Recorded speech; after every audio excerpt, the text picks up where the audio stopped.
Saudi আরবের রাজপরিবারে জন্ম নেওয়া যুবরাজদের জীবনে বিলাসিতা, ক্ষমতা এবং রাজনৈতিক প্রভাবের ছাপ থাকলেও এমন একজন যুবরাজ আছেন যার জীবনের গল্প সম্পূর্ণ আলাদা।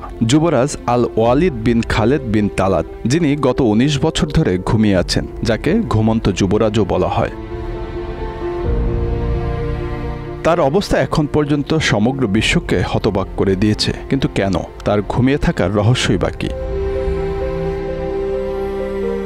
১৯৮০ সালে সৌদি রাজপরিবারের এক সম্ভ্রান্ত শাখায় জন্ম নেওয়া যুবরাজ আল ওয়ালিদ তার শৈশব কাটিয়েছেন রাজকীয় পরিবেশে। বাবা প্রিন্স খালেদ বিন তালাল ছিলেন রাজপরিবারের গুরুত্বপূর্ণ সদস্য এবং মা রাজকীয় প্রভাবশালী বংশের সন্তান। ছোটবেলা থেকেই আল ওয়ালিদের মধ্যে নেতৃত্বের গুণাবলী দেখা যায়, যা পরিবারের আশা ছিল তিনি একদিন দেশের গুরুত্বপূর্ণ নেতা হবেন।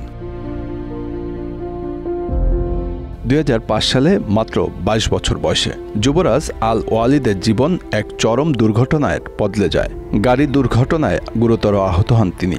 দুর্ঘটনার পরপরই তাকে হাসপাতালে নেওয়া হয়, কিন্তু সেদিন থেকে তার জীবন আর স্বাভাবিক থাকেনি। দুর্ঘটনায় তার মস্তিষ্কে মারাত্মক আঘাত লাগে, যার ফলে তিনি কোমায় চলে যান। চিকিৎসকরা তার কোমা থেকে ফিরে আসার সম্ভাবনা নিয়ে সন্দিহান হলেও পরিবার তার জন্য শেষ পর্যন্ত আশা হারায়নি। গত ১৯ বছর ধরে যুবরাজ আল ওয়ালিদ কোমায় আছেন। পরিবার তাকে ঘিরে রেখেছে রাজপ্রাসাদে, যেখানে সর্বোচ্চ সুচিকিৎসা নিশ্চিত করা হয়েছে। তাকে বাঁচিয়ে রাখতে যন্ত্রের সাহায্য নেওয়া হয়েছে। তার শারীরিক অবস্থার খুব একটি উন্নতি হয়নি। চিকিৎসকরা বলেন তিনি পারসিস্টেন্স ভেজিটেটিভ স্টেটে রয়েছেন, যা এমন একটি অবস্থা যেখানে মস্তিষ্ক প্রায় অচল হয়ে পড়ে।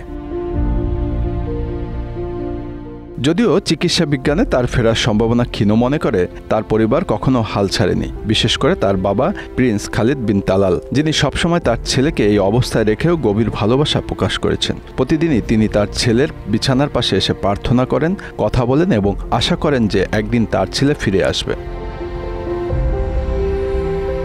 এই ঘটনাটি শুধুমাত্র সৌদি আরবেই নয়, সারা বিশ্বে চাঞ্চল্য সৃষ্টি করেছে। অনেকেই আল ওয়ালিদের গল্প নিয়ে গবেষণা করেছেন এবং তার ঘুমিয়ে থাকার কারণ সম্পর্কে জানতে চেয়েছেন। চিকিৎসকদের মতে এমন অবস্থায় রোগীর ফেরার সম্ভাবনা প্রায় অসম্ভব হলেও কিছু ক্ষেত্রে অলৌকিক ঘটনা ঘটতে পারে। তার বাবা এবং পরিবার সেই অলৌকিক ঘটনার জন্য অপেক্ষা করছেন। কোমায় থাকলেও যুবরাজ আল ওয়ালিদ মাঝে মাঝেই সাড়া দেন বলে দাবি আত্মীয় স্বজনদের। ২০২০ সালের অক্টোবরে আশাব্যঞ্জক পরিস্থিতিও তৈরি হয়েছিল। একটি ভিডিওতে দেখা যায় যুবরাজ তালাল নিজ হাত সরিয়ে নিচ্ছেন। এ সময় তার বিছানার পাশে স্বজনরা কথা বলছিলেন। এর আগে ২০১৫ সালেও এরকম হাত নাড়ানোর দৃশ্য দেখা যায়। ২০১৭ সালে দুর্নীতির বিরোধী অভিযানের নামে রিয়াদের রিটজ কল্লোটান হোটেলে কয়েক ডজন যুবরাজ, কর্মকর্তা এবং ধনকুবেরকে বন্দী করেন বর্তমান ক্রাউন প্রিন্স যুবরাজ মোহাম্মদ বিন সালমান। ওই অভিযানে ওই প্রিন্সের বাবা খালিদ বিন তালালও ছিলেন।